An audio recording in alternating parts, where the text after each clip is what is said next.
어제부터 15억 원이 넘는 아파트는 주택담보대출이 금지됐는데요. 여전히 15억 원 넘는 집에 이른바 갭 투자를 할 수 있는 허점이 있었던 사실이 하루 만에 드러났습니다.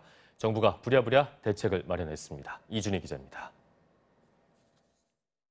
이번 대책의 핵심은 15억 초과 아파트의 주택담보대출 전면 금지였습니다.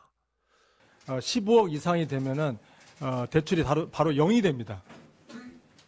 0이 되거든요. 그런데 대출이 다 막힌 것이 아니었습니다.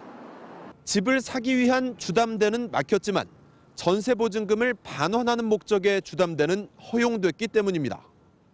세입자 보호를 위한 전세보증금 반환 대출은 생활 안정자금으로 분류돼 주택담보대출 금지 대상에서 빠진 겁니다.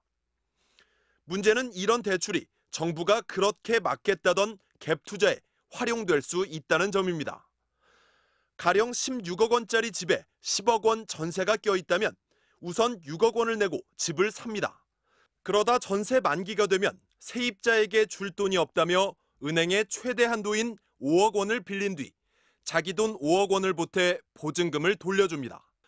결국 11억 원으로 16억 원 아파트의 주인이 되는 셈입니다.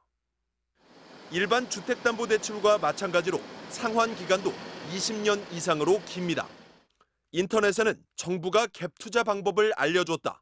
전세 만기가 얼마 남지 않은 집의 인기가 높아질 거다라는 글들이 올라왔습니다.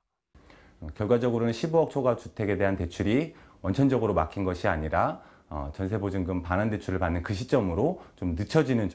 문제가 있다는 지적이 이어지자 정부는 대책 발표 29시간 만인 어제 오후 전세보증금 반환 목적의 주택담보대출도 오늘부터 금지하겠다고 밝혔지만 정책에 큰 구멍이 있었다는 비판은 피하기 어렵게 됐습니다.